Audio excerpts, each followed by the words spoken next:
Good evening, and welcome to this week's broadcast of the Grand Forks Planning and Zoning Commission meeting. This meeting is brought to you in part by In competition, there are many variables to overcome. Your competitors, your confidence, the terrain, and the unexpected. April 13th, all of these factors will come into play in the Hugo's Toughest Monster Truck Tour Championship Weekend. Returns to Alaris Center with reigning tour champion Bigfoot, who in last year's championship narrowly defeated Quad Chaos, who is back and looking for redemption, and others who are looking to take them down. Who will prevail? Find out April 13th, the Hugo's Toughest Monster Truck Tour Championship Weekend, Alaris Center. Let Grand Forks International Airport help you start your next vacation off on the right foot.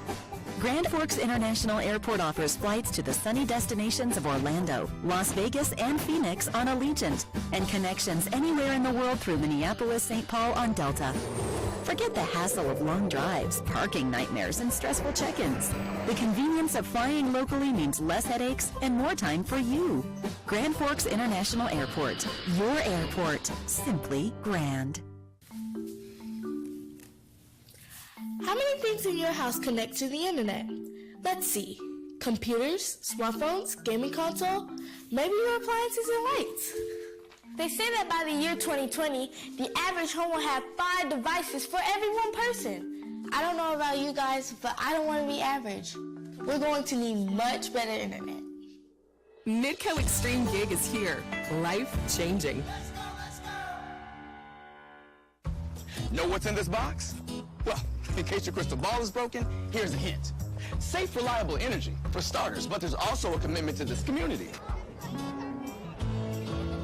See, at Excel Energy, this is our hometown. So we're not just about making a living here, we're about living here.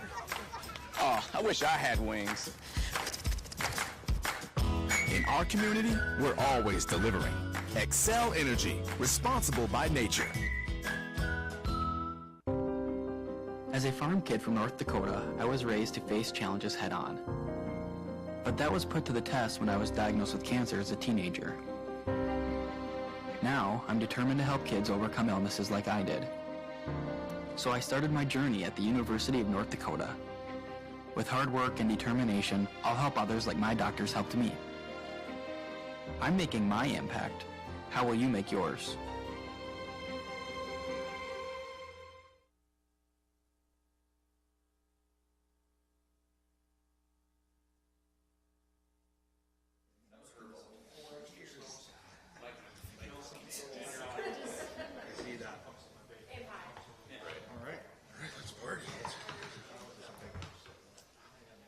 I'd like to call to order the Planning and Zoning Commission meeting for April 3rd, 2019. Roll call. Budke? Here. Johnson? Here. Kuhn? Lee? You do say? Yeah. Oh, he's here. Lee? Lunsky? Here. Matichak? Here. Reichert? Here. Sandy? Here. Bostic? Here. We have a quorum. Quorum present. Excellent. Reading and approval for the minutes for March 6, 2019 meeting. Any comments, motions? Move approval. Second. Moved by Mr. Reichert, second by Mr. Lunsky. Discussion, seeing none. All those in favor of approving the minutes as presented, signify by saying aye. Aye. Opposed, same sign. That is approved. Public hearings. Item 3.1, public hearing, plat of University Place, first re-subdivision. Mr. Giesler. Good evening, Commission members. First, I'd like to thank Sherry for filling in to help us with the meeting minutes this month. By the time next month rolls around, we'll have the new hire on board that's replaced Carrie. So, thank you. Yes. With the plat of University Place First Re-Subdivision, this is final. We've seen it for preliminary last time. If you recall, we had some questions early on about some of the platting and vacating of streets on campus, where we had tabled it, brought it back, provided the Commission with additional information. Since then, nothing has changed with the plat, so staff recommends final approval of the plat as submitted in the report. Okay, any comments before I open the public hearing from the Commission? Seeing none, I'll open the public hearing. Anybody in the audience would like to step up to the microphone, address item 3.1, please do so at this time. Seeing no one coming up, I'll close the public hearing, bring it back to the Commission. Comments, questions? Motion. I'll move approval. Moved by Mr. Kuhn, Second. second by Mr. Reichert. Any further discussion? Seeing no hands, call for a vote. All those in favor signify by saying aye. Aye. Opposed, same sign. Motion carries. 3-2. Public hearing on plat of Shanahan First Edition. With this, similar to 3-1, this is final approval of the plat for the Minn Kota substation. At preliminary approval, the commission directed staff to notify surrounding property owners of the project, which we did. We sent notices to the Augusta Townhome area and then to the properties to the north, and there's a subdivision about a half-mile west of the site. And to date, I received one phone call just asking for clarifications as to what was going to actually go there, when it would go there, and there were some zoning questions around it. So in terms of the plat, staff is recommending final approval tonight, as indicated in the staff report. Mr. Johnson. I'd like to recuse myself from this. Was it motion to recuse? Motion to recuse by Mr. Johnson. Move. So moved. Second. Second by Mr. Budke. Moved by Matachek. All in favor? Aye. Aye. Aye. You are recused. Mr. Johnson, thank you. So that brings it back to us. Any comments or questions before we open the public hearing?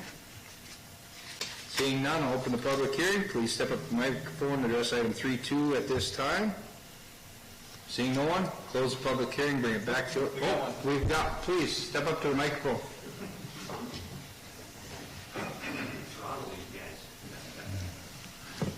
Please state your name and address for the record, please.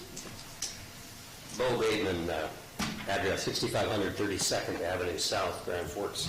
We farm the quarter directly north of the substation. Just a question, maybe for the city planner, if we had the opportunity to move this pole, what is your expected right-of-way in 20 years when you widen Columbia? Are you going to move it to the west rather than to the east when you increase the width of that deck? Yeah. No. Normally we would.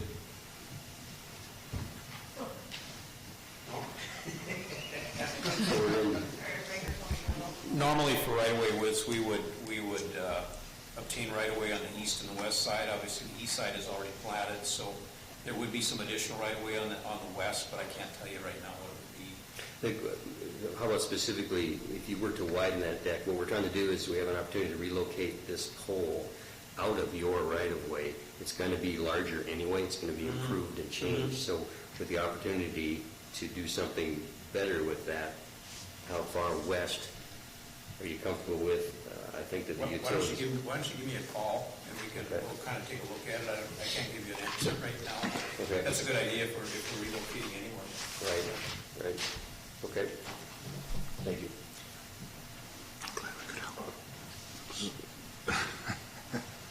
So that satisfies, you're good with that? I hate to leave something open if we don't know. Yeah, where that potential relocation would go, I don't think is tied directly to the plats. Okay. Just didn't want to vote on something where we just, okay, good. So I'm good. With that, I'll close the public hearing. Bring it back to the commission. Move approval. Moved by Ms. Addy. Second by Mr. Reichert. Okay, further discussion? Seeing none, all those in favor signify by saying aye. Aye. Opposed, same sign. 3-2 carries. 3-3. Public hearing on residential sign code amendment. As they say, here we go. The ordinance is up for final approval. It had gone through a series of sign subcommittee meetings to date, and what you see in the ordinance, what was recommended out of the last sign subcommittee, which was then approved by the commission, did go through the city council. However, it wasn't pulled from the agenda, it wasn't discussed, therefore it was passed on that consent agenda. So now we are here requesting for final approval of the ordinance as submitted.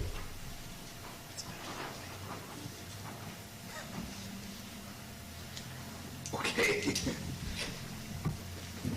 I guess it is a public hearing. I'll open the public hearing. Anybody in the audience would like to step up and address item 3.3, please do so at this time. Frank's got a question. Yeah, I figured so. Seeing nothing, I'll bring it back to Commission. Mr. Matichak. If we approve this, will St. Mike's get their sign? Yes. Thank you. We did St. Mike's for their diligence, their patience, and all the above for starting this poor battle that they got thrown into the middle of. I'll make the motion to approve. I'll second. Moved by Matichak, seconded by Kuhn. Mr. Matichak. I just want to point out, ever since I've been on this commission, it's always been about signs. The first thing I ever voted on about 35 years ago was about signs. And I know the sign can always be changed or whatever, but if we can get this to go through this time, I'd like to see that happen. So that's why I made the motion. I agree with you, Mr. Matichak. Any further discussion? Mr. Becky. Just for my own sake, this, when we're voting on this, leaves the appeals process in place? Is that correct? Yes. It actually slightly modifies the existing appeal process, whereas the existing appeal process doesn't require a notification of surrounding property owners. Oh, sure. This adds that caveat to someone who would come in and apply for an appeal. Okay. And then as a follow-up, I seen here, it says a fee will be paid in accordance with section, so this means that if somebody gets a notification in the mail, they want to take it up with this body, do they have to pay a fee?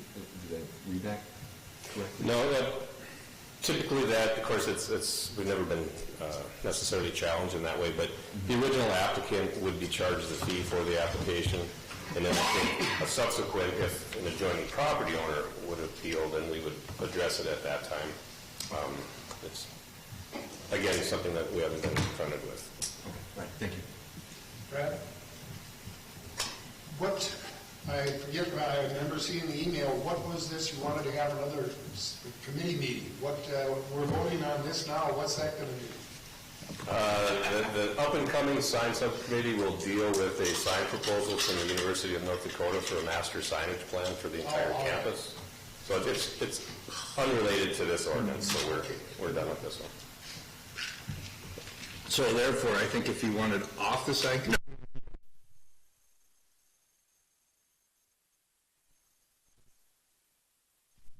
Enough people for a sign committee. okay. We got a motion and a second. Good discussion. Thank you. All those in favor signify by saying aye. Aye. Opposed, same sign. We are done with that one. I want to swing the gavel on that one just for fun. Yeah, exactly. 3-4. Public hearing on corridor overlay appeal for District Apartments 4105 or 4150 South Washington Street. Andrea, Ms. Edwardson. Good evening. We are down on the south end across from, or right just north of your home, Altruis Complex down there. It's a multifamily zoned district that's looking to develop the property for a 4-story, sorry, I'm forgetting. 160 units, that's the number I was looking for. 160 unit 4-story apartment complex. Corridor overlay regulations stipulate that the building setback when parking is adjacent to the corridor must be a maximum of 120 feet setback from the property line. This property or development is proposing to be approximately 150 feet back. For the purpose of combining all of their surface parking into the front of their complex, you'll notice on the sides there'll be single garages, and then these large parking garages in the back will be covered at grade parking garages. From the planning standpoint, we support the appeal because having all the surface parking lot in front is much more desirable than having the covered parking in front. So with that, we are recommending approval.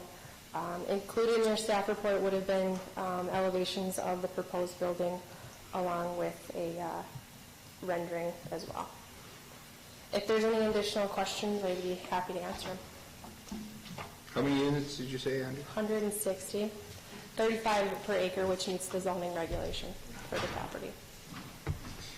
Another public hearing. Anything from the commission before we open up the public hearing? I see Mr. Matichek's in the audience. Could answer anything you want. With that, I'll open up the public hearing. Anybody who would like to step up to the microphone and address item 3.4, please do so at this time. Seeing no one, that brings it back to the commission. So really, oh, I'm sorry. Please. So we're just moving it back 30 feet? Yes, ma'am.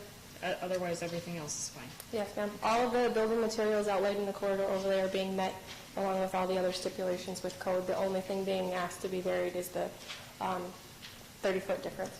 To get one more row of parking basically in the front? Basically, is that what it is? And isn't that similar to what we just did with that commercial building just down the road? Okay. Correct. I'll move approval. Second. Moved by Ms. Sandy, second by Mr. Reichert. Further discussion? Mr. Bucky? Just a quick question. How many parking stalls do you have in this site layout? I didn't see a count on there. It is based on the unit count. I don't have the complete site plan in front of me, I don't believe. Maybe. 280. It sounds right. 1.1.5 times. Okay. These aren't your mini units, are they, that you were talking about before? There is 8 of those in there. Yeah. There is, okay. And we would make sure the parking count is met on the site plan, which is administratively approved. But that sounds in the ballpark about normal. Okay, any further discussion? Got a motion and a second, so all those in favor signify by saying aye. Aye. Opposed? Motion carries. 4-1.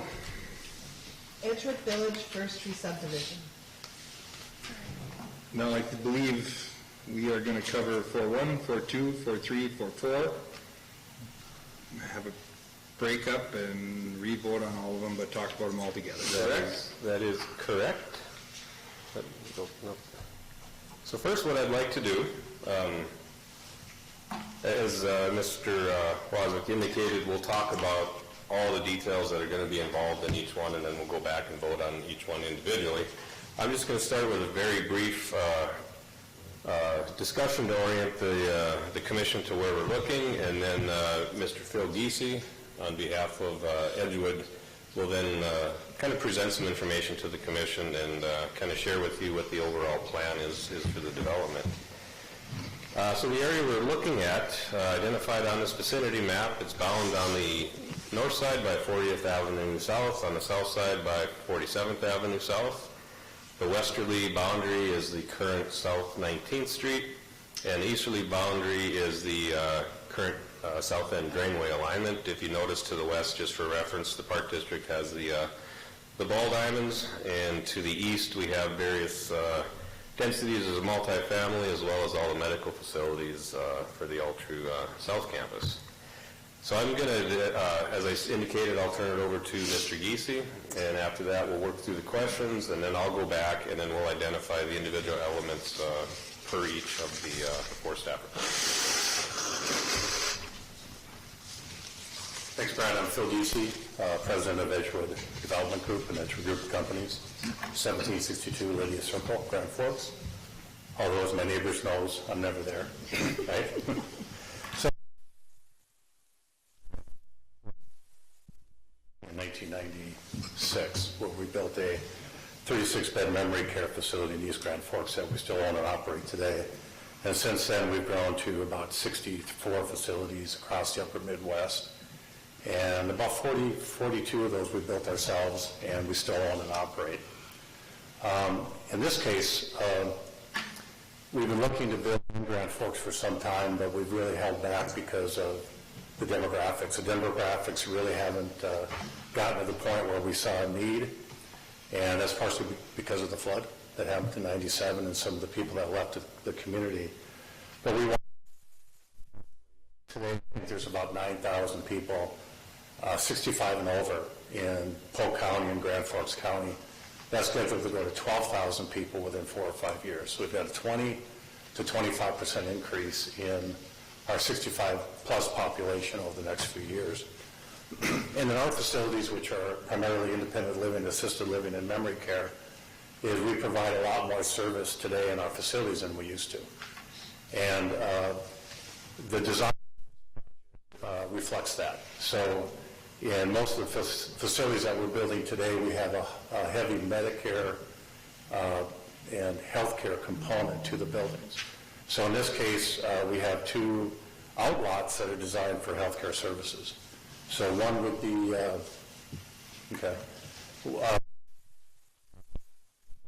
that would include an urgent care clinic, and that would be available for the whole community. So that would be staffed by Altru and be owned by Edgewood. And that would be available to anybody in the community for urgent care services. But what we're starting to attach are healthcare facilities, or urgent care clinics, directly to the facilities.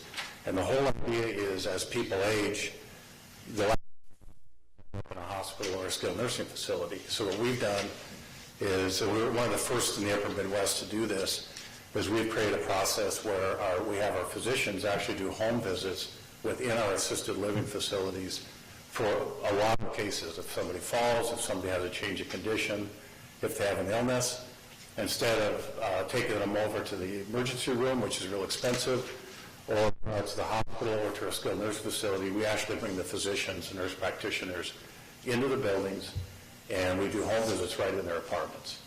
And that's why the location of the medical services being attached to the assisted living facility is so important. And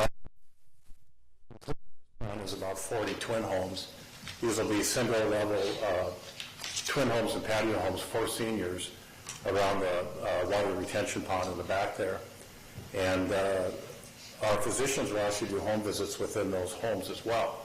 So we're trying to keep people out of the hospital, and the whole looking at this, because with the growth in population, we don't have the people to care for our seniors, and we're going to have to get very, very much more efficient. So the design of the buildings are really built for efficiency, even in the resident rooms. We're designing things like built-in scales in the bathroom, so residents can take their weight more often without having to step on a scale, which can be a fall risk and things like that.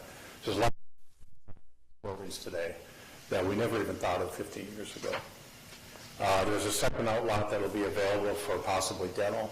So any of the outlots you see around the front of this building, across from the South Middle School, will be designed for medical type services. So it'll be primary care physicians, it might be dermatology, it might be dental, it might be durable medical equipment and things like that. We're be vacated next to the facility. And the reason for that is, one reason we really like this location for senior housing, it's right next to the ballparks and the park. And for our seniors, we want to make sure that they have access to the park without going across a busy street.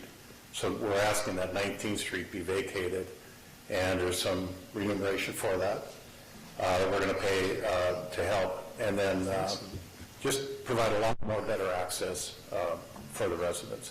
You also see ponds on the facility.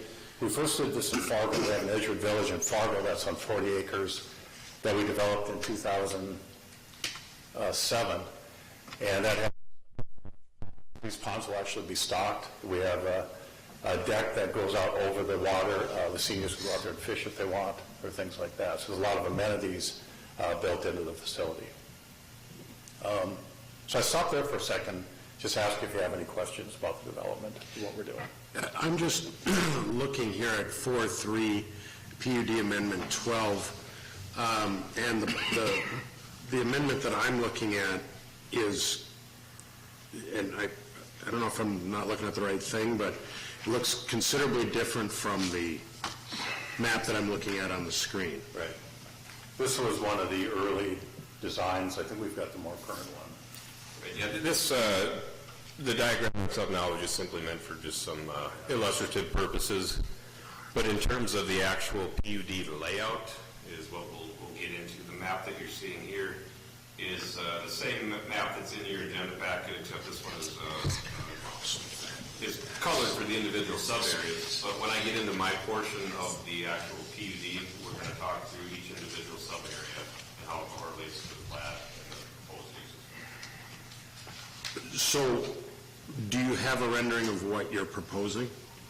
No, you don't. We're still in the process of finalizing the plans, including the medical office building, and we're not ready to show those renderings yet. So as you're describing it, you're talking about, and what we've seen to date is ponds sort of in the center of the project. Here, what we're looking to approve is a pond away and up and to the right, so not integrated into the facility. Is that correct? No. That was a preliminary plat. The current one has really 3 ponds within the senior housing development, in that purple area and blue area. Right. Again, the original map was just for some illustrative purposes to get a feel, but once we get into the details of the PUD, you'll be able to see exactly where the proposed ponds are versus the individual sub-areas, and in terms of if it's R3, R4. So what are we voting on? Tonight you're going to be voting on the plat, the PUD, the vacation of, partial vacation of South 16th, as well as the annexation. And do we have the plat? Yes, yep. We're going to, as I indicated, we'll go through each individual one after. Do we have the plat in our packet? Yes, we do. And where's that? It is under item 4-1.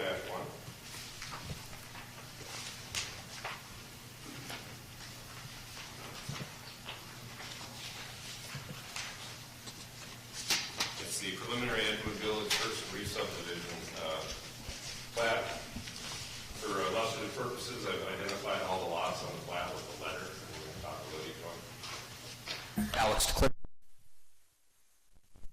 it was important for the city to actually have a platted lot for the main actual connection to the city infrastructure. So 2 of the ponds which are illustrated within that drawing there, those are private ponds owned by Edgewood, but function in unison with the single platted city pond. So there would still be a pond then? In the middle of that structure. If you look at the illustration on the screen, that's what is in the center still. That's tough to see. Yeah. I think the next line zooms up on that. Excuse me. So maybe I can just figure that, I don't know if I can figure this out, but when we're looking at this, and I think this is perhaps the confusion, 4.3, it says Southern Estates PUD vicinity map amendment number 12. I believe that's how it was set, or currently is set up, right? That's the old right, and that's layout. Part of my presentation will be walking you through what we're actually replacing. So this is what's basically approved right now, and we're looking at changing what we're seeing on that. For which map are you referring to? 4.3, Amendment 12 and 4.3. Yeah, you just had it up there. Right. No, not that one. Well, it basically Yeah, looks but the it's same, basically though. that one, yeah. Right. That's what it is now, but that's what we're changing. Right, this map up So here that's is what the the old current zoning is, and this is we're changing it to what we're going to look at as amendment number 12. So go to 12, go to Amendment 12, Brad.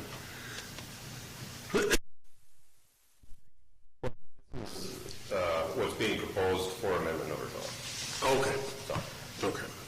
So maybe if you want, I could get into my portion of the presentation, unless you have further questions for Mr. Giese.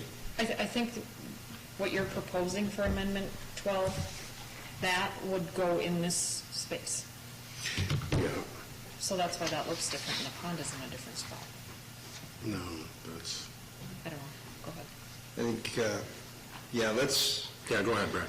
Okay. I guess, thank you, Mr. Giese. We'll probably get back to you here once we get some questions answered. Right.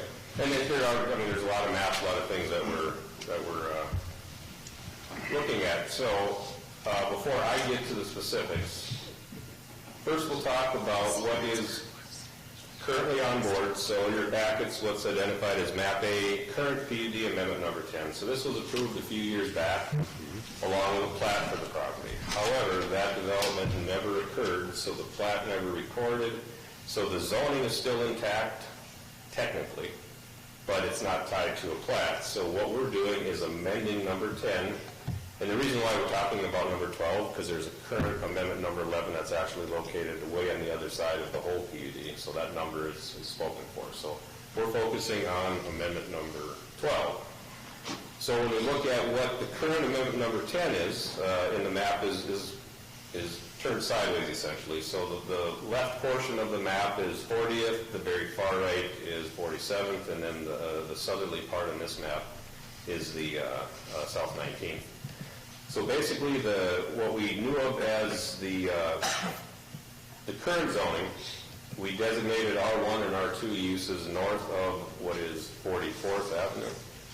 That is not changing on the current PUD at this time. So what you see as 1 and 2 family zoning north of 44th will remain until such time that it's desired to request to either increase density or do something different.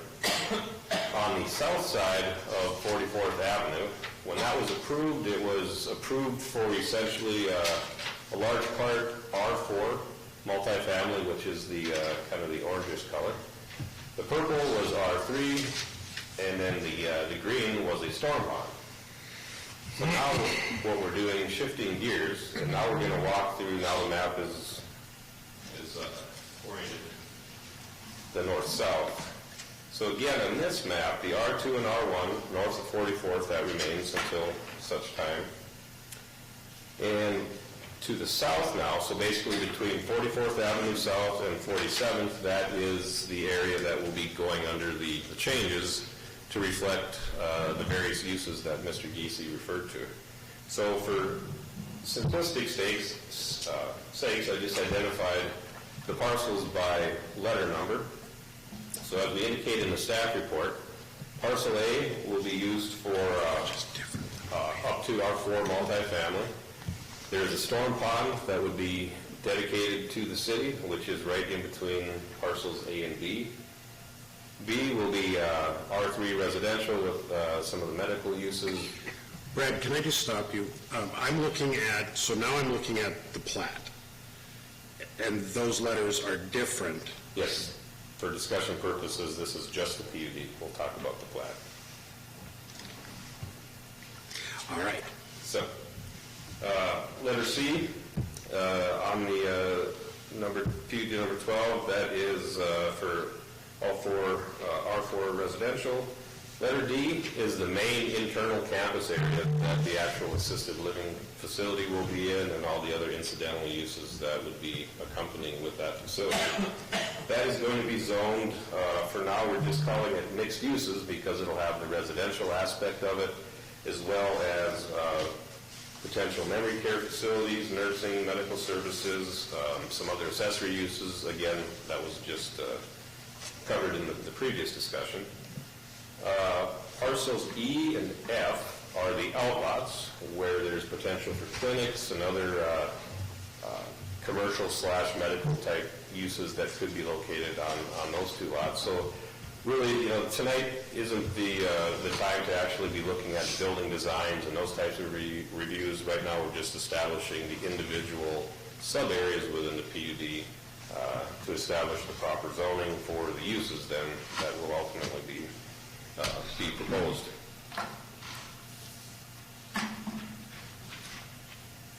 So then when we get into the plat, again, this is superseding a previously approved plat that was approved a number of years ago.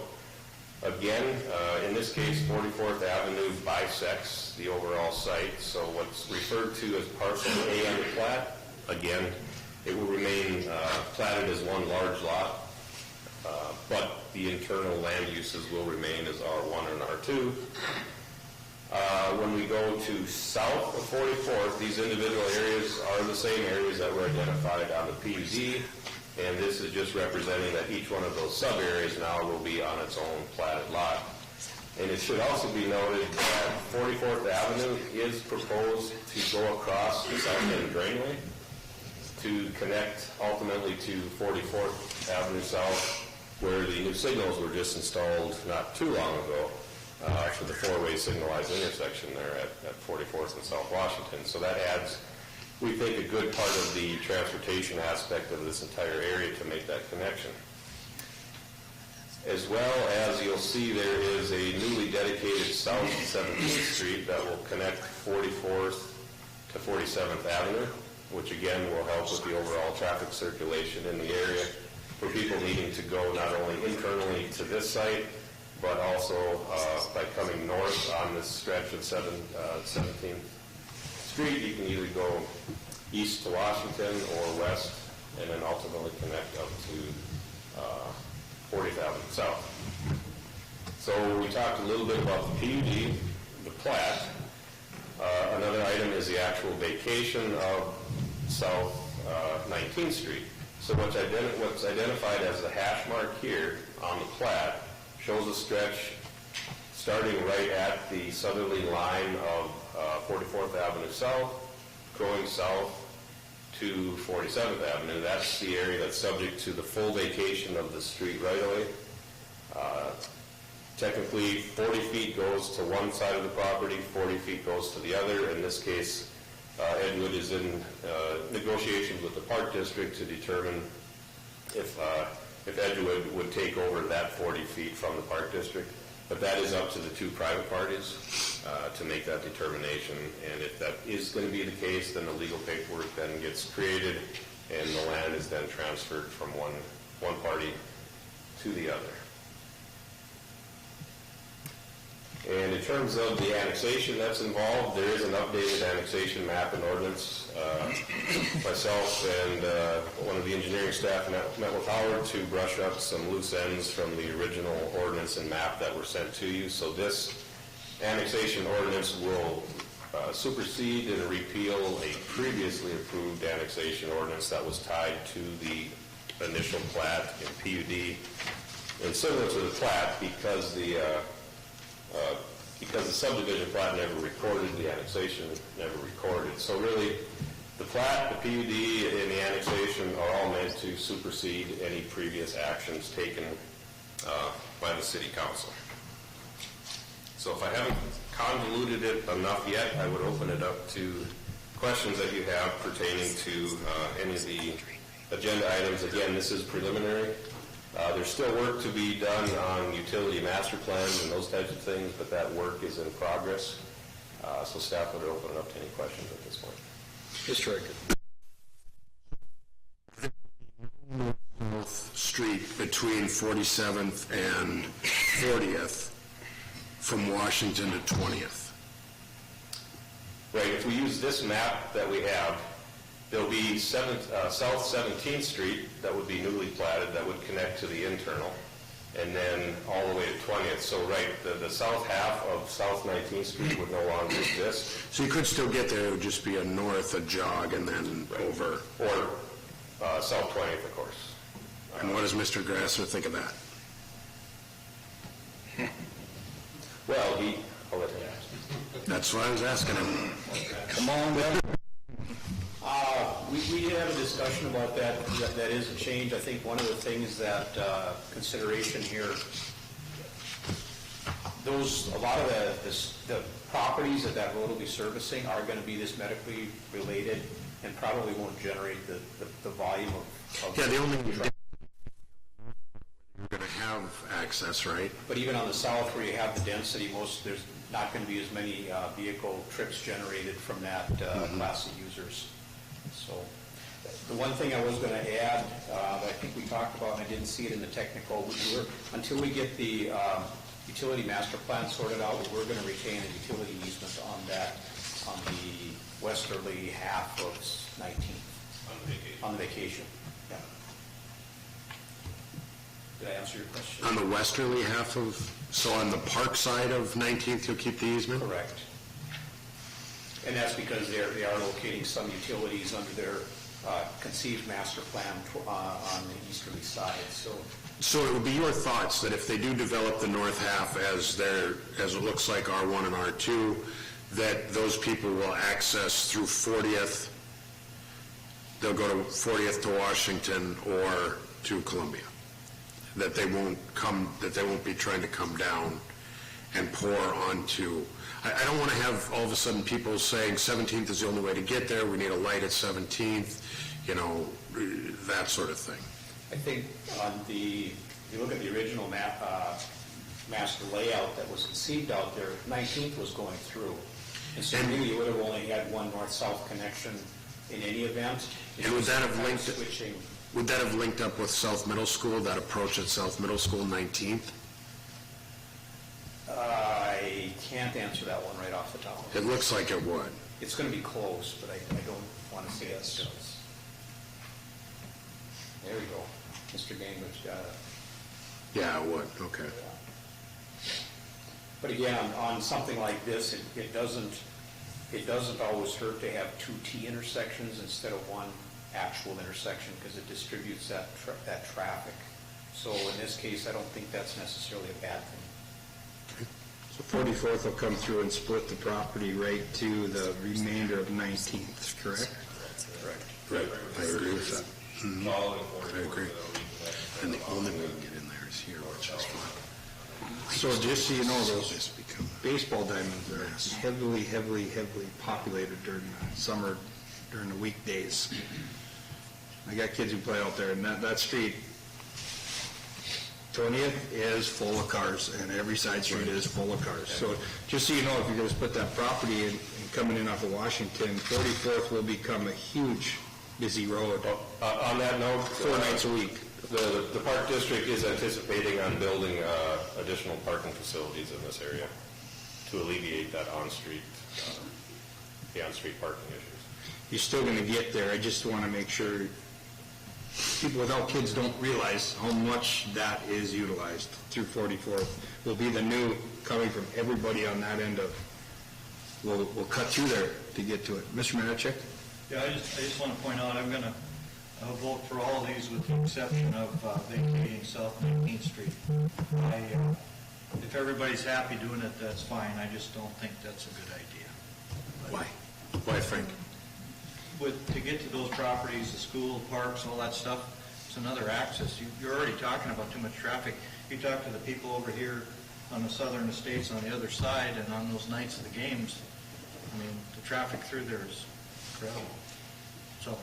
Yeah, we've actually held up rezoning a gas station because of the traffic in that area.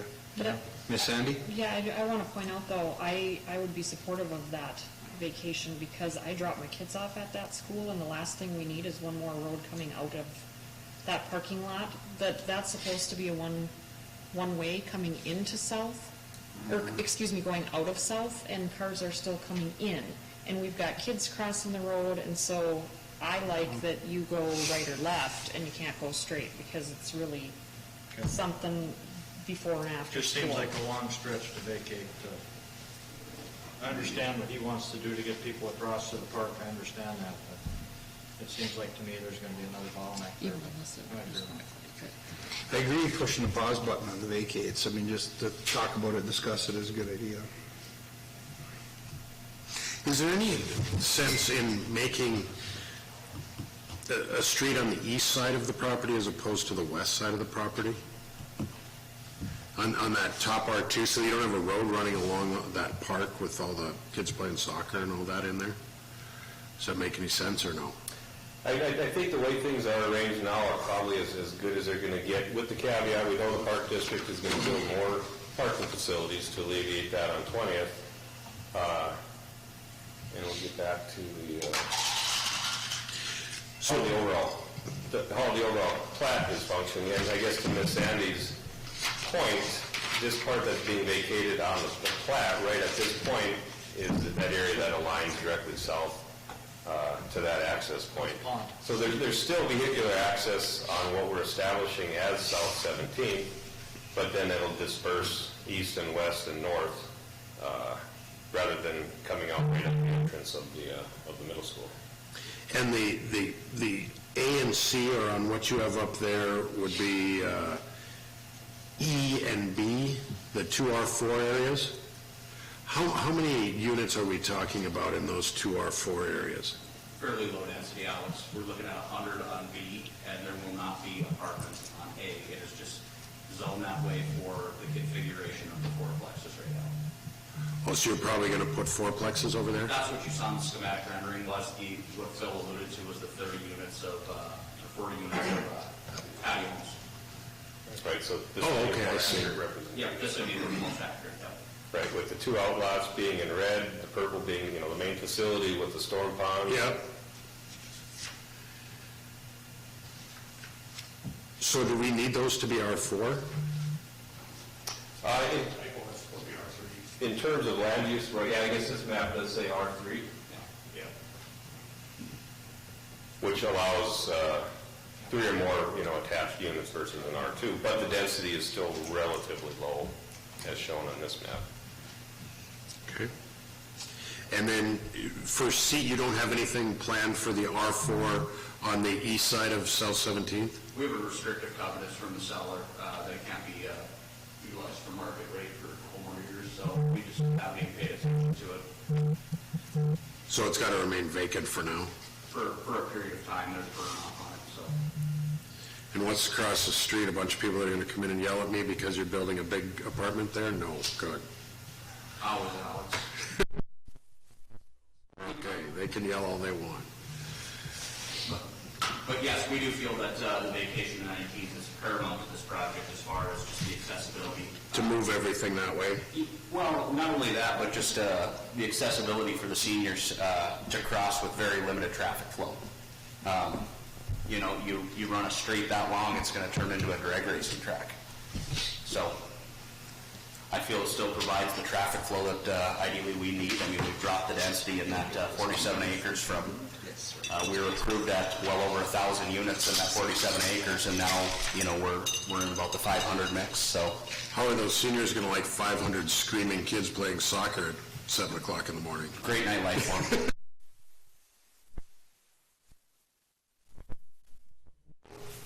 And they really like that. Let's say the seniors want to get a flag football game going. They can walk over there without having to cross the street and that type of thing. So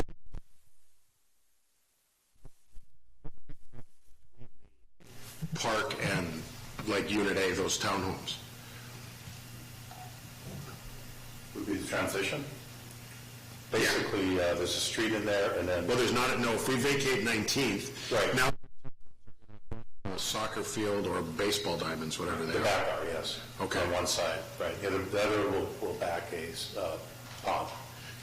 So is there going to, so what is going to be, what's going to separate those two? There'll be a private street right through the middle of...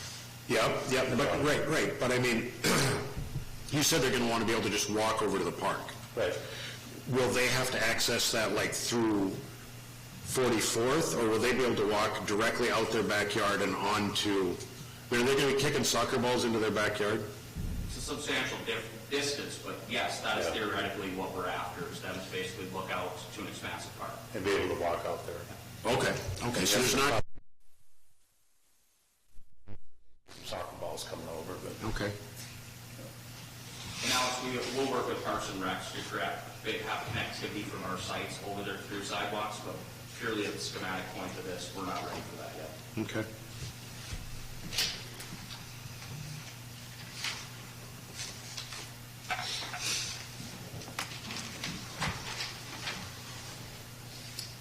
So if we're ready, shall we go to item 4-1? Was Mr. VC finished? He had Yeah, paused. we cut him off. I'm sorry, I should have asked. Yeah, I'm done. If you have any more questions, that's great. I'll answer whatever you want. All right. I just want one more thing. I just want to be clear. You are going to put storm retention ponds down the middle of Lot F. So D and down the middle of F. Right, between the two wings of the building. Okay. Yes. And you weren't here when I spoke to the last time. I applaud you for that. We've had nothing but contractors complain about storm retention ponds. Right. And I've always wondered why you can't make them an amenity to your property. And I will be talking about this property for a long time going forward, if you do it right, about what we actually can do with these. Well, I think if you go to Fargo on South 47th, we have a facility there. We did the same thing 10 years ago. Residents love it. Unfortunately, so do the geese. And you got to deal with everything on the sidewalk. But, water's really a good thing to have for everybody around. No, I just applaud you for that, because storm ponds aren't going away, and they can be an amenity, so thank you for that. Really nice to name one after Al, after all this time. Thank you, Mr. Geesey. Yeah, let's break this down. Mr. Gingler? Okay. Item 4-1, I don't share yet. Has any of this been read into the record yet? I read 4-1, and if you want me to read the rest of it.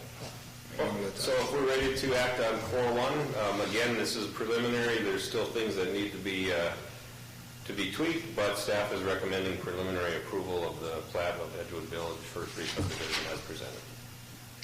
Move approval. Moved by Ms. Sandy. I'll second. Second by Mr. Kuhn. Further discussions on 4-1? Brad, I just want to be clear, so we're voting for an R3 use for C&E? No, Don't we have the densities correct. on the plat?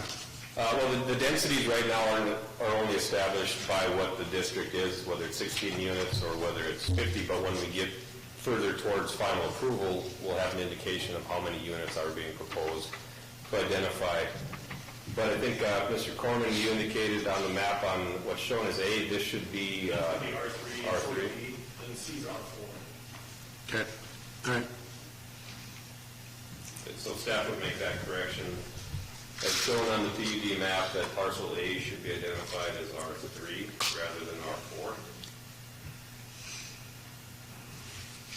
And B is still R3. R3 plus we would have like a memory care. Right. Which is indicated, yeah, in the set of medical uses. So, yeah, with that minor change, well, we're talking about the plat right now, so that we'll address changing that R4 to R3 when we get to the PUD. Okay. Further discussion? Seeing no hands, all those in favor signify by saying aye. Aye. Opposed? 4-1 passes. Let's go to 4-2. That's me. Southern Estates First Edition Vacation. Okay, this is the vacation map that you see in front of you. Staff would like to add one amendment to it, that the city retain the westerly half of the right-of-way to be vacated for utility easement purposes. You need that as an amendment to what you're proposing? Add it to the motion, please. I would, so moved. Second. Moved by Eckert, second by Sandy. Discussion, Mr. Johnson? So there's still going to be a private access? No. Where 19th was proposed? No. That will be on backyard. Yep. But they are putting a private street east of that by one row of townhouse. They're putting one down the middle of a row of townhouses. Private road. Private road. You back to the...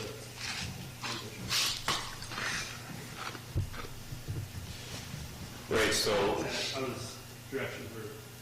Yeah, the area that's in green slashed is half of that right-of-way, but to access these individual areas, you would come off of 44th and then you have internal access all the way back out to 47th. Oh, wait a minute. Do you have a coming out? So you will on the 47th, right next to where 19th was? Driveway. Right there? An internal driveway for the entire site. Yeah, but that's also, so that'll be a curb cut on 47th. Correct. Is that the only curb cut? So there'll be 17th and then this curb cut there? Right, there'll be access. Which is then going to go all the way up to 44th. Right. So you're going to have, and that's not going to be a private drive, that's going to be a road. Mm-hmm. Why are you shaking your head? How are you going to keep people from driving through there? Well, like a road. Right, you can't, it's not a toll road or anything, but it's intended to be a private drive to get into the facility, so it'd be no different than if somebody wanted to try to cut through any other larger development. It doesn't necessarily make a lot of sense because you've got 17th right here if you do need to take that. Or you go just a short distance to the 20th. Cars right here. Yeah, and people coming here to drop their kids off. Mm-hmm. Is that, so that internal road, tell me about that. Is that a standard city street width, blah, blah, blah? No, it'll be just designed as a private drive, so a little bit more narrow. Two-way, one-way? Two-way. Yep. Sort of maybe a 26-foot drive aisle. 24, 26, something like that. Parking, no parking on the road side? Well, the parking kind of goes directly on both sides of the road through the parking lot. Okay. Right, as you come in, parking facilities here, and then by the time you get past it, then you're into this individual residential area. So you're more so an actual road. Less likely it's going to be a thoroughfare.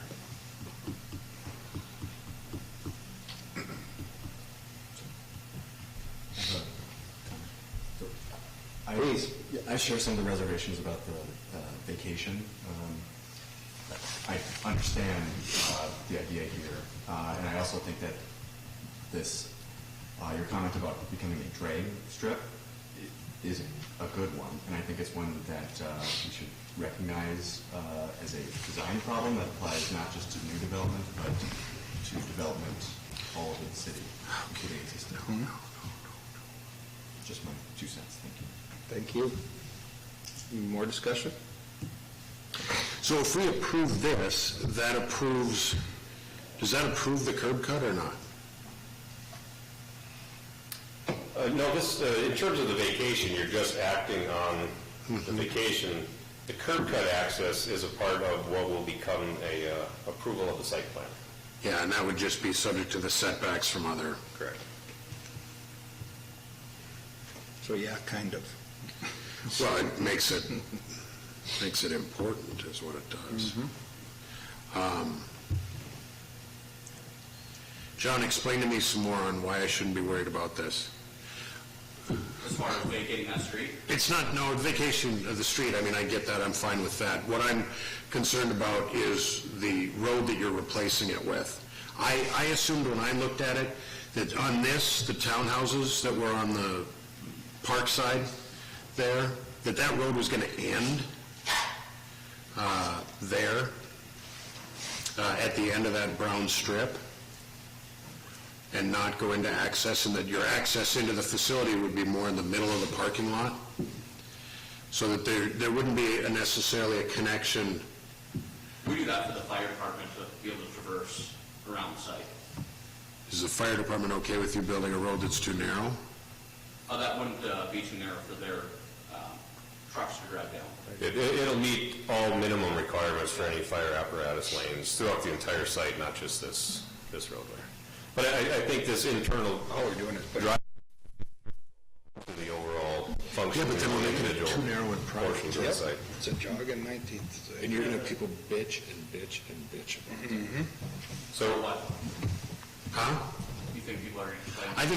I think people that are trying to access those soccer fields from the east side are going to complain to you guys because they're going to think it's a public street, and they're going to complain, why is this street so screwed up? It's too narrow, it's got these turns in it, blah, blah, blah. I think if that happens once to one person, they're going to know, but there's going to be signage out here. It is going to look like a private driveway going into a development versus... And it's more so a parking lot in the front is what you're going to see. You literally have to traverse through all that to get to that. And if you came into the middle of that parking lot and then you came out the other side, I think that it would be exactly what you're talking about. But because you have a street that goes almost a straight line from 47th to 44th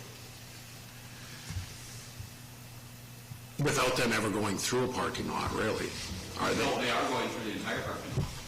A lot of So they're driving right next to the parking That's lot. the parking lot right here, too.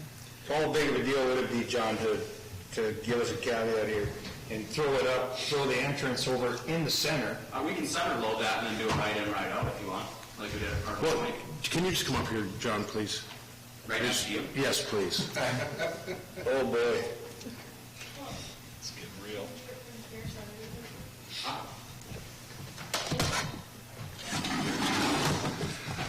So would it be a problem to have your in here and then have this road? No, like that, so this road doesn't connect here? So you come in and you go like that? Yeah. Because then I don't think you have Private this. road didn't replace the entrance to Right. 19. Yeah. I don't think that's an issue. You're not right across from south again, you're not. Right. A lot of things kind of come into play. Yeah, so just have the main entrance up. Have the main entrance and get rid of this entrance. And just do that.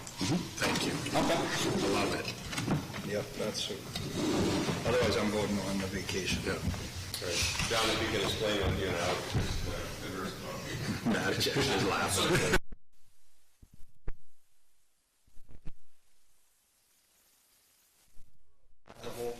Yeah, so where we have the entrance to this right now, it was currently within the vacated portion of it. We'll relocate it to the center of the facility, so you'll pull in to the facility at the center, not at the end, and then cutting off access at the vacation. Yeah, perfect. Love it. The entrance would be Right there. more so centered. Yeah. So I believe we're still on item 4-2 for the vacation. Yes, we are. We've got a motion, we've got a second, we've got an amended motion on the floor, I should say, with easement. Further discussion, seeing no hands, all in favor, signify by saying aye. Aye. Opposed? Aye. Motion carries with 2 opposed. Mr. Matichek and Mr. Bucky. Okay, 4-3. Southern Estates Planned Unit Development, Amendment number 12. Okay, again, staff is recommending approval of this amendment, changing what is shown on the amendment as parcel A shows R4. We will change that to R3 when it comes back to final approval. Okay, discussion. Or anything from commission? Yes. Question on the ponds, right? So on this drawing, we've got the one colored piece, right? That correct labeled pond. But as we saw in the previous slides, there's actually 3 ponds. This one is designated differently because it will be on its own individually platted lot and owned and maintained by the city. Maintained by the city. Correct. Whereas the other 2 ponds will be maintained by the private property. So what if Mr. Giese doesn't like the way the city's maintaining their ponds? What if he's maintaining his in one way and the city's maintaining theirs in another? We'll call that late at night. That's something that we would address should that occur. I mean, does he have a remedy to that, or, I mean, can he?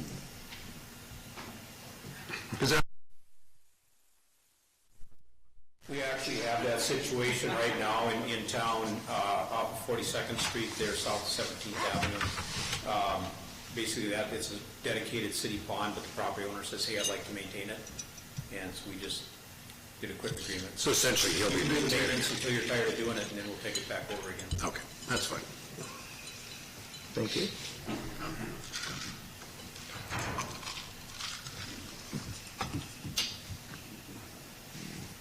Any other questions? I did entertain a motion.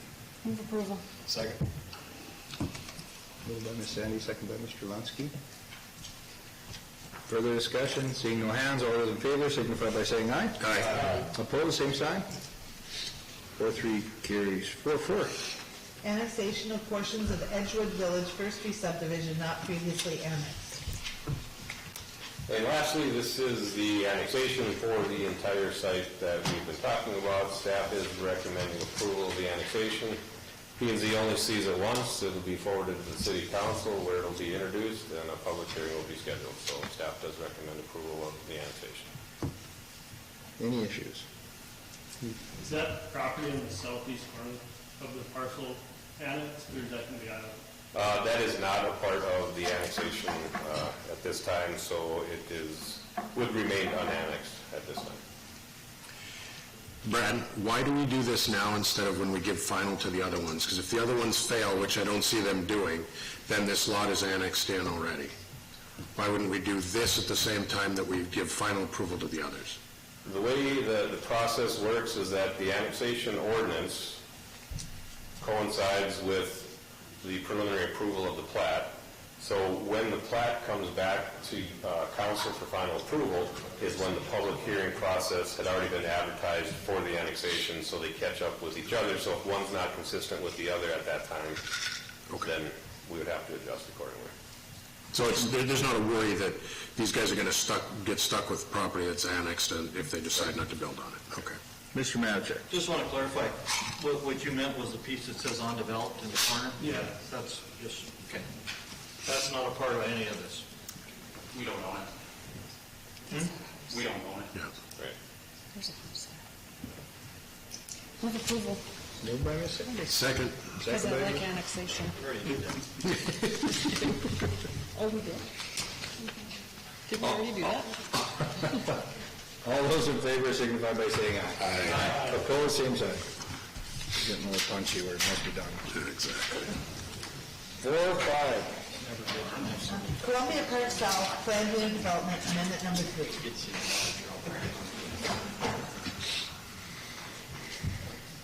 Miss Halford. I'm trying to get this done.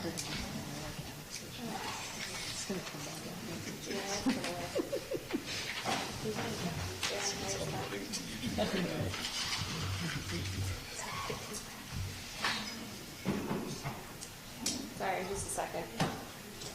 We usually have the map up and it went away. It gives you a break from Brad, right? 36, where is this? Behind. Thank you for that, Ms. Halford. Appreciate it. Okay, I see where it is.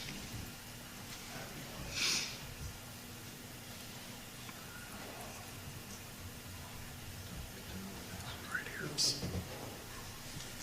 I'm with you. You're already on it. But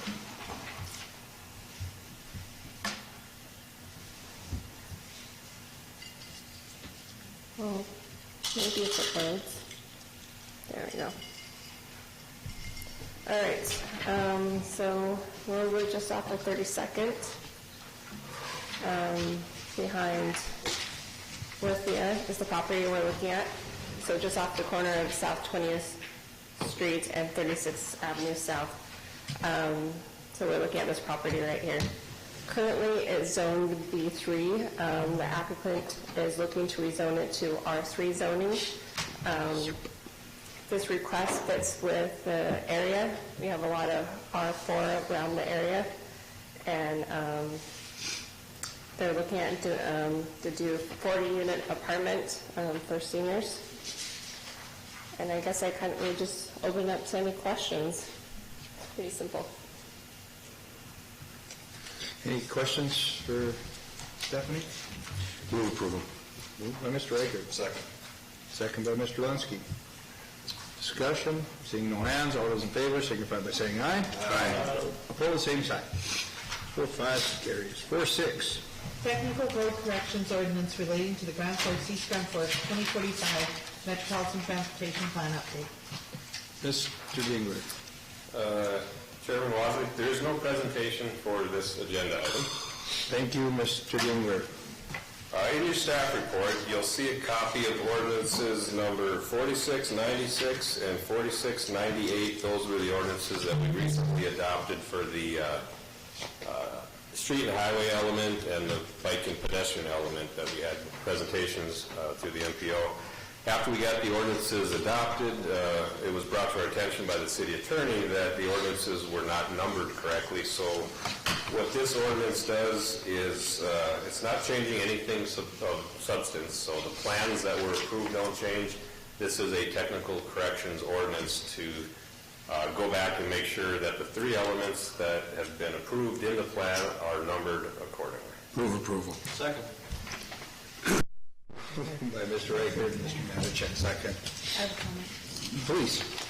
I just have a question about this because the transportation plan, that's the bridge discussion that we had, right? Part of it, yes. Yeah. So, and I know that didn't pass where the bridges were. Is that going to affect? No. No, this is purely housekeeping just to make sure that what was passed is actually numbered correctly within the code. Okay. With no substance change to what was adopted. Okay. Thank you. Is that it? All those in favor signify by saying aye. Aye. Opposed, same sign. 4-6 passes. 4-7. Rezoning of single-family home from B3 General Business District to R2 102 Family Residential District at 1324 First Avenue North. Ms. Henderson. All right. I'll turn on my zoning layer here. We are currently looking at this property, 1324 First Avenue North. It's an existing single-family home located in the B3 district. The owner is looking to sell the property and would like to rezone it to be included in the R2 family district. Staff recommends approval. We are in the process of trying to contact this adjoining neighbor to include them, but we have not heard back from them in order to do that. So we'll see if we have something by final to amend that. But right now, we're just strictly looking at the 1324. And I can answer any questions if you have any. Yeah, I would say you'd want to try to get both if anything. We can't force it. The forcing is a different process. So we would rather they volunteer to do that. But hopefully we can get in contact with them. Any further questions for Ms. Henderson? Move approval. Moved by Ms. Sandy. Second. Second by Mr. Johnson. Seeing no hands, all those in favor signify by saying aye. Aye. Opposed, same sign. 4-7 passes. Item 5, reports from the planning department. We don't have any reports, no other business other than item 6-1 that Meredith will brief the commission on. Andrew promised that this would go smoothly here, so if it doesn't, it's her fault. So, yes, as Greg said, I would just like to give you a kind of an overview of our downtown action plan process that's been going on, and it's not quite as late as I thought, so I won't rush through it too terribly fast, but feel free to stop me with any questions.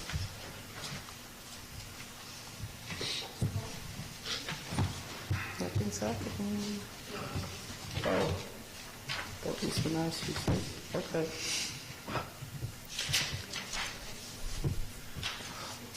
We'll see. Okay, so just by way of background, we started our downtown action planning process that's ongoing right now, and as the screen shows, we're looking at wrapping that up here in June. But the Mayor's Vibrancy Initiative, specifically the downtown group of that, and this shows the report that they provided in December of 2016. So that's more like a kind of a high-level document, private sector-led process, just looking at kind of a vision for downtown. That report did have a very specific recommendation, though, that the city should, as a next step, undertake a kind of a comprehensive downtown planning process to really look at the technical elements that were needed to implement that vision. And so that's what this downtown action planning process is right now. So tonight, I'm just going to walk you through a little bit of how that process has unfolded. May of last year was RDG Planning and Design out of Omaha. And so they've been working ever since on these 4 elements, and that's kind of the order that I'm going to go through them today. Streetscape came first. Not really by choice of RDG, but with the Demers Avenue reconstruction coming this summer, that had to be a priority for their concept designs to get on the fast track. So as this slide shows, kind of the overall elements that they heard from the public input, there have been online surveys and outreach efforts, but kind of warm in our long winters, they really wanted to make sure that light was a key element of the streetscape. Again, it's an overall streetscape concept, but Demers was the focus, and so this slide just kind of shows their approach of looking at the different elements that happens as you go through downtown. This slide kind of shows the theming possibilities that they looked at in terms of coming up with a streetscape design. RDG's typical process is to, come into a community, get to know history. They visited special collections at UMD, and so they came up with these potential theme possibilities that kind of represent who Grand Forks is. River, agriculture, being slightly off-center or off in the downtown. In any case, the theme that really resonated with the public and the steering committee was this river and paddle wheel concept. So this slide just kind of shows how that kind of evolved potential theme to a bigger sketch. As part of their process, then they refine it down so you can kind of see a little bit more thorough look at that. This slide shows some of the key elements. This seat wall planter element just to kind of show you the blue gives you both the light that was hoped for our long winters, as well as that water element to relate back to the river and paddle wheel concept, as well as some of those streetscape amenities here, like the benches and so on. As we get to the actual design for the DOT project, you can see here the color palette has changed, but again, it's just an effort to kind of show how this project has evolved over time, both in the the large scale, looking at a big sweep of Demers, as well as some of the smaller elements. Another view, just again to help you get a feel for what this might look like, and then a night shot that shows these lighted elements here that are kind of key focal points of the streetscape concept that are to be placed throughout downtown over time. And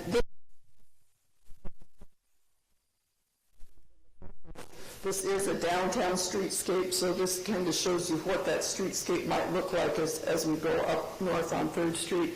And then here's a kind of a detail on those light towers that shows that, they, as I said, RDG wants to really personalize this process to each community. So they've got a concept where you'd have local art kind of craft the art that wraps the light tube. They show it could be local plants. The cable pottery was a theme that could be used. So again, just something that would be very unique to Grand Forks, as well as kind of an individual work of art for each of those pedestals.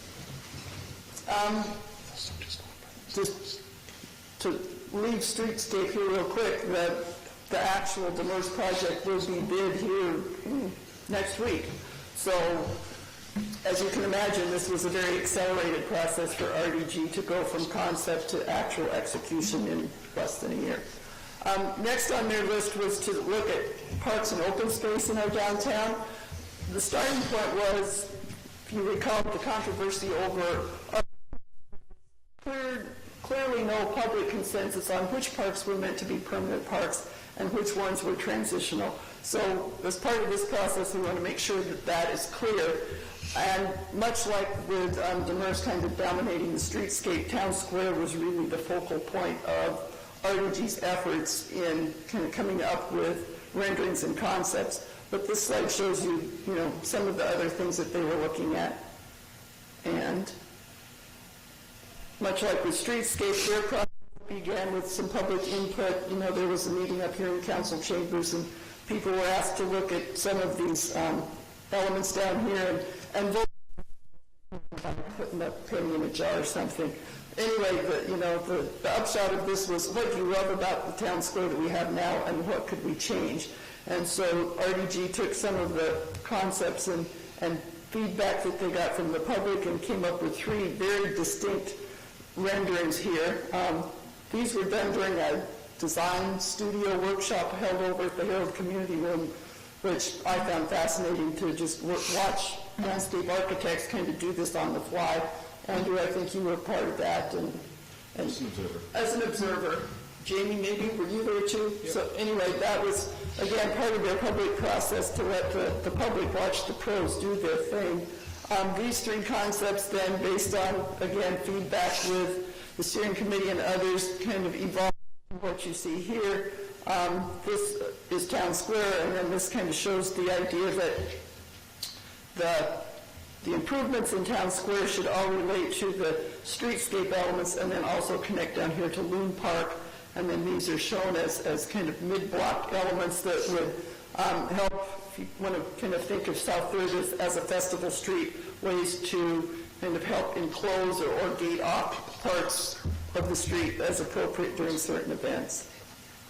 And then here's just, a further refinement of that sketch. into a pretty deluxe 3D rendering of what Town Square might look like, showing some of these different concepts fully fleshed out, as well as here's a winter version where you can see that the turf in the summer converts to a skating rink in the winter. And again, this isn't just about Town Square, but here's some looks at Loon Park, kind of showing their design, as well as that mid-block crossing here. And then we go a little further north, some concepts at the Chamber, or what we started referring to as Depot Park, how that might look. And then this is looking at that kind of odd parking driveway space between City Hall and Central High, and kind of reimagining that as a downtown plaza. So the development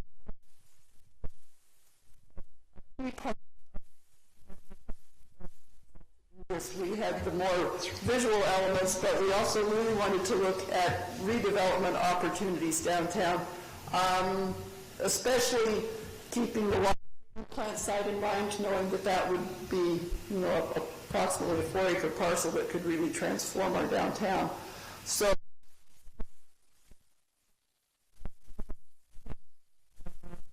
what we really wanted was both kind of an economic look, a market look, as well as an urban design, urban planning look at downtown overall, but the water treatment plant site in particular. So this slide shows some of the sites that they looked at individually or more or less in depth, depending on the site, showing the projects that are more or less underway or going to be in the near future, then out to concepts that get more or less likely in 3 years or 3+ years. Again, water treatment plant site is kind of covered up by this rendering, but we'll get to more of that here very shortly.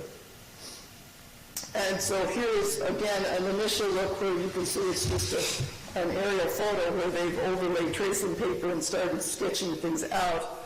This is meant to give you an idea of kind of an inspirational look at how row or condos or townhomes up against the flood wall could look to really, get the living space up to take advantage of those river views and put the parking underneath.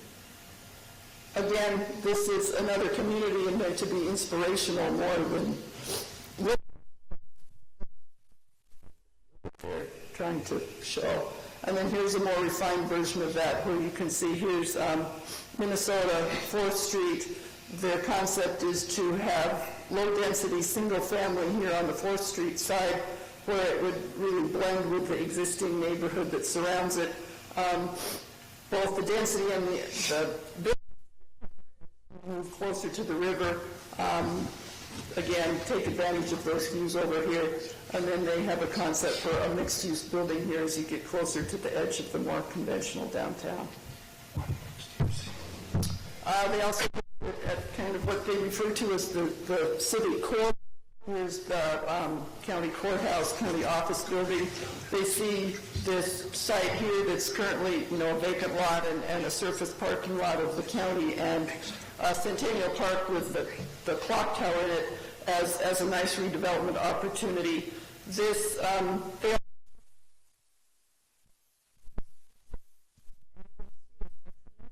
in this bike path that runs along the railroad tracks, but it does just kind of end abruptly right here on 5th Street. So this shows some opportunities to kind of really extend that through this linear parkway here and through various mechanisms connected either to Town Square and events here or off to the Greenway. Again, this is a very conceptual, but they did kind of take it to the next level here with some 3D drawings. So this again would be 4th Street, the corporate ramp, transit facility.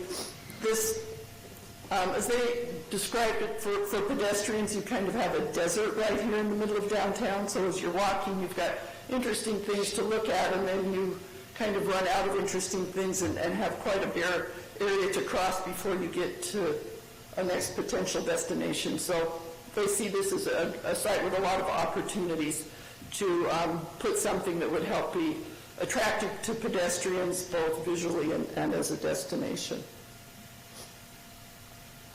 Some other sites that they looked at, we've got the Lion site here with, again, some very, broad stroke concepts, mostly looking at massing.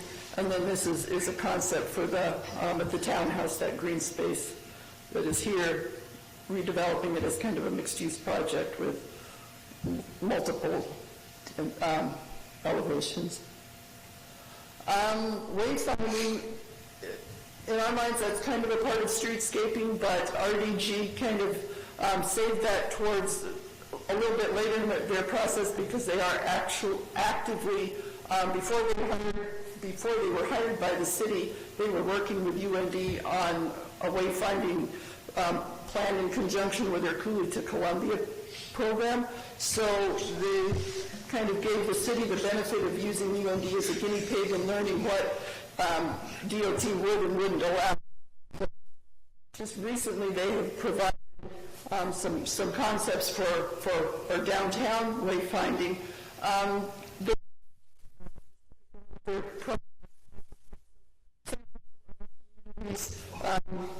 Give us locally as something of a jumping off point, then this shows some landmarks or sites that would be potentially called out on that wayfinding and potential locations for signage. And then here's some mock-up incorporating the new city logo.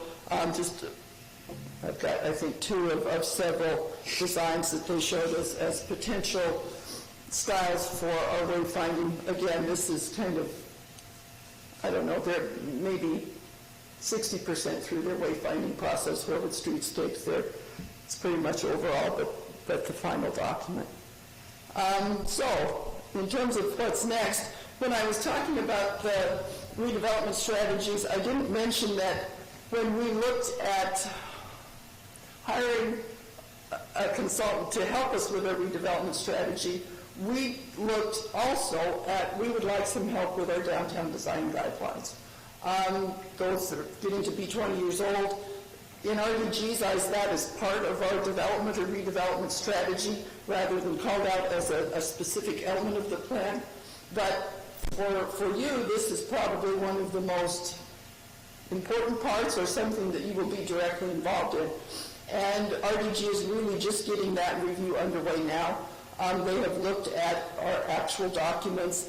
They will be looking at the specifics of the guidelines that we have now, the boundaries, the potential use of form-based code to kind of get where we think we might want to go in a different manner. In any case, as Andrea staffs, the DDRB, so she's going to be involved in some stakeholder meetings that will just get fired up this month with the current members of DDRB, folks from Historic Preservation. The DDA is very interested in this as well. So that's coming up shortly. May 1st, we've got our, I want to say, almost final big public event. It's an open house to really kind of show what you have seen tonight, only in a little more public form, so that the public can react to this kind of evolution of concepts where they had input at the front end, here's how they've evolved, and now give some feedback on how RDG has done translating that feedback into concepts, as well as helping prioritize these concepts. What do you really love, and so what should we do next versus maybe what's a lower priority. And this is going to be done in conjunction with the DDA's 2020 vision rollout, which is their effort to kind of inform people of how to best get around downtown during the Demers construction. So please come May 1st, 3:30 to 6:30. This will be held in Town Square, weather permitting.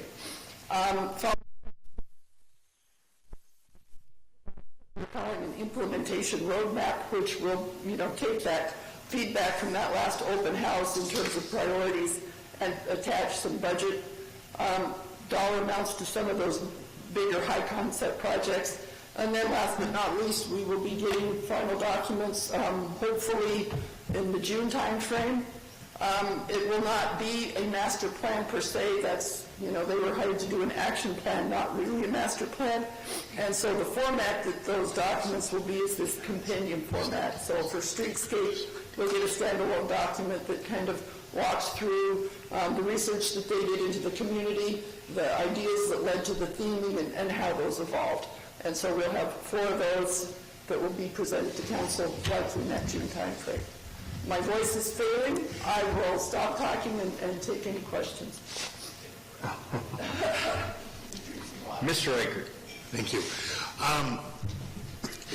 I would not so much a question as a suggestion, and that is for any lots that the city owns that they plan to change into something, and I'm thinking most specifically of the water treatment plant, I would invite the city, before they put out their RFP, to come to us and get a zoning change or a PUD approved, because I can tell you I have no interest in approving R2 or R3 that you have designed there.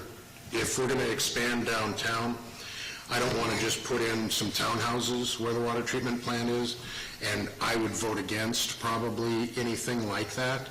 And so I'd hate to see you put an RFP out and then have that fail at our level. So I would suggest, what I would like to see there, and I've talked about this at the DDA, I've talked about this at the design board, I would like to see mixed use down there. I would like to see significant commercial, that sort of thing that can stretch downtown. It's really an opportunity to stretch downtown by a good 6-8 blocks by putting another anchor down there.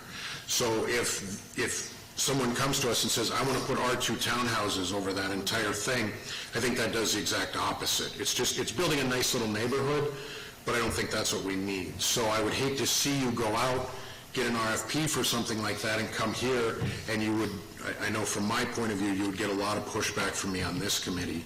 So maybe just come to us before you put the RFP out and see, and on the other side of it, I would be very open to, you want to build you want to have super high density there, you want to put a 10-story building there, you want to put in, different things. I'm going to be very open to those sorts of things, but I'm not going to be open to, just putting another small, low-density neighborhood in. Well, it's very interesting because that was kind of the approach that several staff people had going into it, is that's what we're looking for.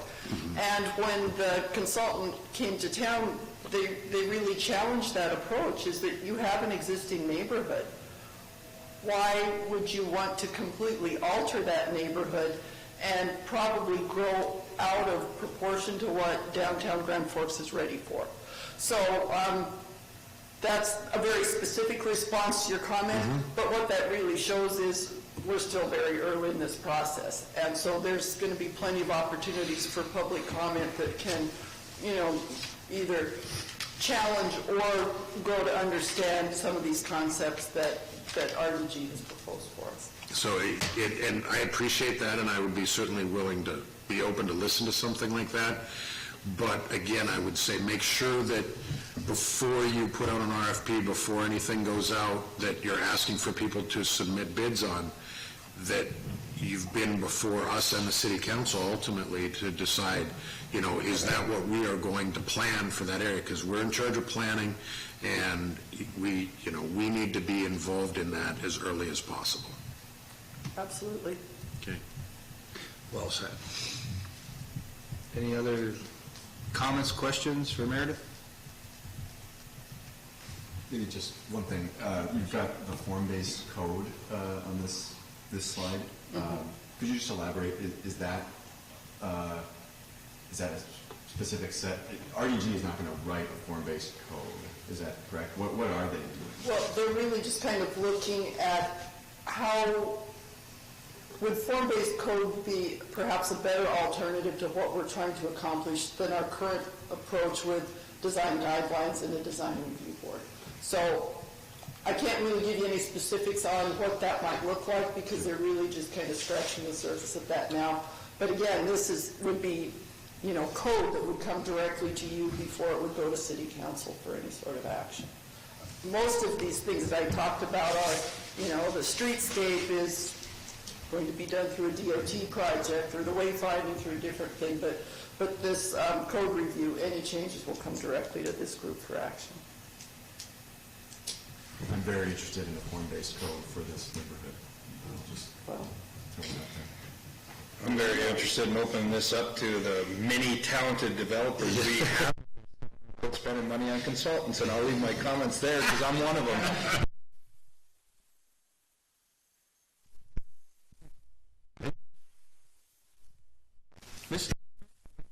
One for Brad. What's the status on the roundabout possibilities at Mill Road and North Washington and Highway 2? For something coming up about that? For an actual roundabout? Yeah, roundabout.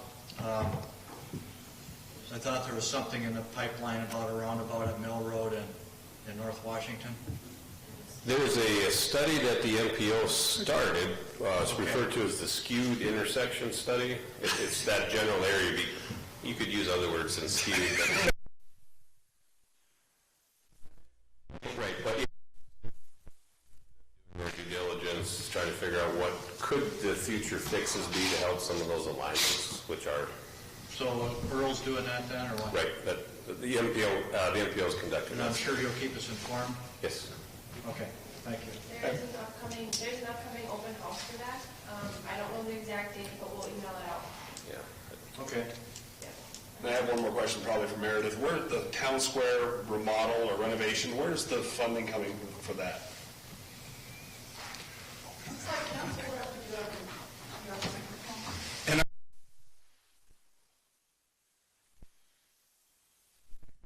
Well, she left, so I went to Ginkler.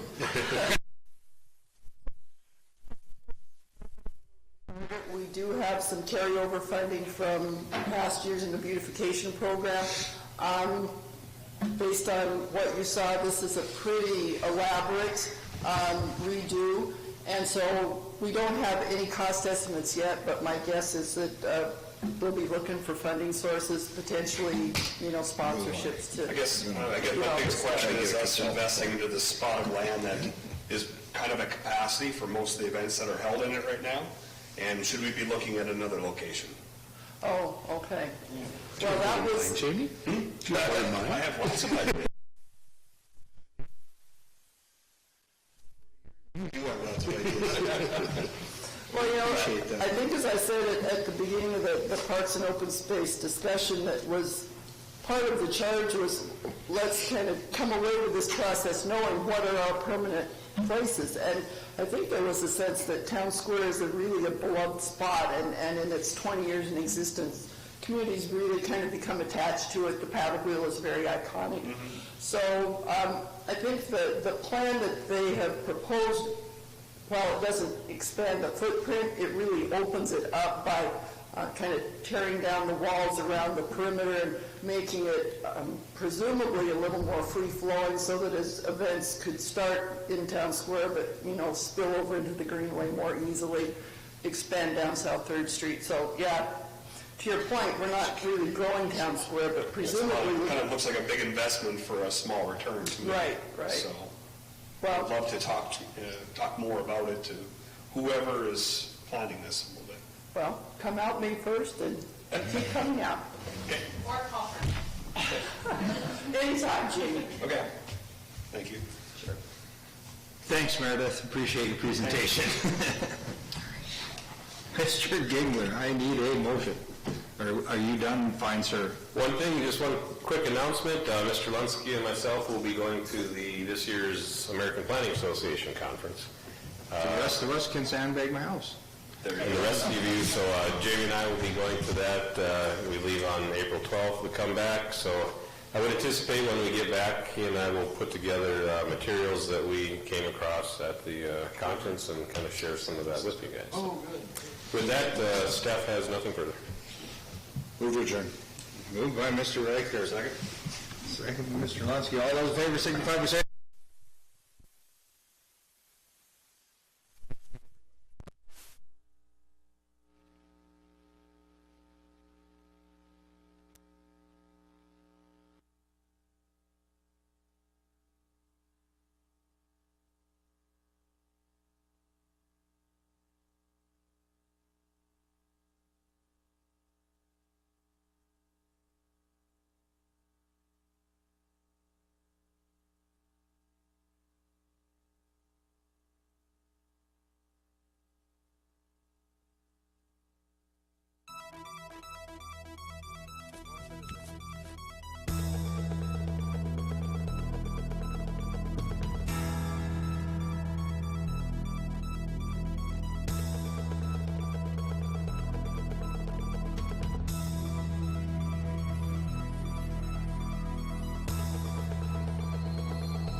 Thank you for being with us tonight.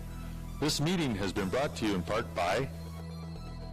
In competition, there are many variables to overcome. Your competitors, your confidence, the terrain, and the unexpected. April 13th, all of these factors will come into play in the Hugo's Toughest Monster Truck Tour Championship Weekend. Returns to Alaris Center with reigning tour champion Bigfoot, who in last year's championship narrowly defeated Quad Chaos, who is back and looking for redemption, and others who are looking to take them down. Who will prevail? Find out April 13th, the Hugo's Toughest Monster Truck Tour Championship Weekend, Alaris Center. Let Grand Forks International Airport help you start your next vacation off on the right foot. Grand Forks International Airport offers flights to the sunny destinations of Orlando, Las Vegas, and Phoenix on Allegiant, and connections anywhere in the world through Minneapolis-St. Paul on Delta. Forget the hassle of long drives, parking nightmares, and stressful check-ins. The convenience of flying locally means less headaches and more time for you. Grand Forks International Airport, your airport, simply grand. How many things in your house connect to the internet? Let's see. Computers, smartphones, gaming console, maybe your appliances and lights. They say that by the year 2020, the average home will have 5 devices for every one person. I don't know about you guys, but I don't want to be average. We're going to need much better internet. Midco Extreme Gig is here. Life-changing. Know what's in this box? Well, in case your crystal ball is broken, here's a hint. Safe, reliable energy, for starters, but there's also a commitment to this community. See, at Excel Energy, this is our hometown. So we're not just about making a living here, we're about living here. Oh, I wish I had wings. In our community, we're always delivering. Excel Energy, responsible by nature. As a farm kid from North Dakota, I was raised to face challenges head-on. But that was put to the test when I was diagnosed with cancer as a teenager. Now, I'm determined to help kids overcome illnesses like I did. So I started my journey at the University of North Dakota. With hard work and determination, I'll help others like my doctors helped me. I'm making my impact. How will you make yours?